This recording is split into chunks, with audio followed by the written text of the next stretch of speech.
নমস্কার, আশা করি আপনারা ভালো আছেন। আধুনিক যুগে আমাদের এমন কিছু সমস্যার মধ্যে পড়তে হয় যেই সমস্যা আমরা সঠিক সুরাহা খুঁজে পাই না, কিন্তু আমাদের মুনি ঋষিরা এই সমস্যার সমাধান কিন্তু বহু হাজার বছর আগে আমাদের সামনে তুলে ধরেছেন। তন্ত্র অনেক প্রাচীন একটি শাস্ত্র এবং এই তন্ত্রের মধ্যে এমন কিছু বৈজ্ঞানিক ব্যাখ্যাও আছে যা আজও আমাদের নানাভাবে সাহায্য করে চলেছে। সেইগুলো আমরা এখন নানাভাবে আমাদের জীবনে প্রয়োগ করি। আমার চেম্বারে আপনারা এসে এরকম অদ্ভুত কিছু সমস্যার কথা বলেন। আপনার স্বামী বা আপনার স্ত্রী আপনার ওপরে বিরূপ হয়ে সে অনেকটা দূরে চলে গেছে এবং সে তার সমস্ত জিনিসপত্র নিয়েই চলে গেছে, যার ফলে বশীকরণ করতে যেগুলো লাগে তার ব্যবহৃত দ্রব্য বা কাপড় এগুলো কিছুই আপনার কাছে নেই, শুধু তার ছবিটুকুনি আপনার কাছে আছে, তাও আপনার মোবাইলের মধ্যে আছে।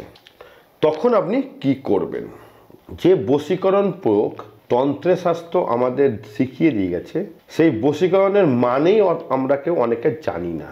সেই বশীকরণ এটা সংস্কৃত শব্দ এবং এটি একটি বহু প্রাচীন অধ্যায় এবং বহু প্রাচীন শাস্ত্র। এর শব্দের মধ্যেই এর মানেটা দেওয়া আছে।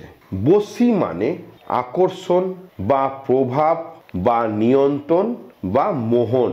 বশীর এই চারটে মানে হয়।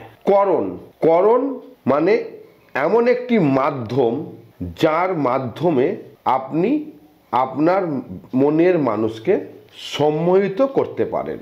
তাহলে বশীকরণের মানে হলো আকর্ষণ এবং সম্মোহিত করা আপনার প্রতি, এটাই হচ্ছে বশীকরণ। তাহলে আপনার মনের মানুষ যখন অনেক দূরে চলে গেছে, তাহলে এই আপনি বশীকরণের মাধ্যমে তাহলে তাকে আপনার নিয়ন্ত্রণে আনতে পারবেন এবং আপনার প্রতি সম্মোহিত করে আকর্ষণ করতে পারবেন।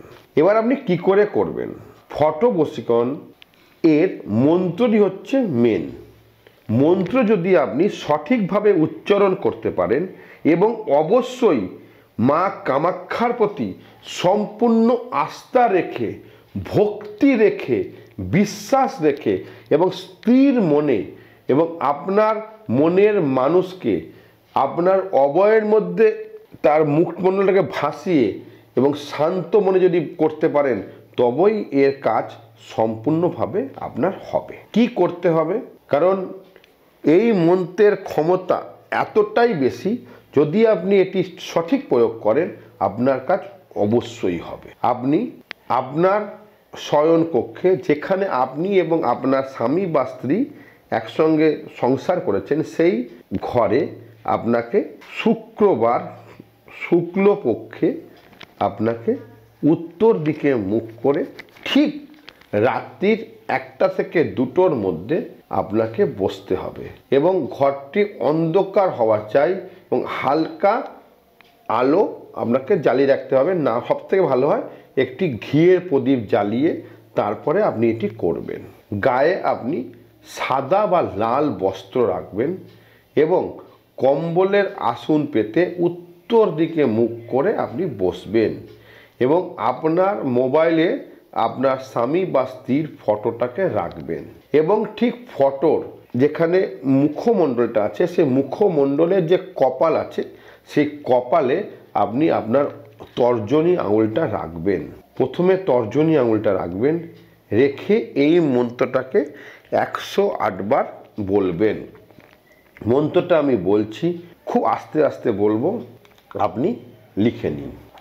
ওং হুম আপনার মনের মানুষের নাম, মম বৎসম খ্রিং কুরু কুরু কামাখ্যাং বৎসং কুরু রুং ক্রিং খ্রিং হুং বসং কুরু ফট ফট সোহা। এই মন্ত্রটা 108 বার প্রথমে তর্জনী আঙুলটা ওই ফটোর ওপরে কপালে ঠেকিয়ে বলবেন। তারপরে অনামিকা আঙুলটা কপালে ঠেকিয়ে আবার 108 বার বলবেন।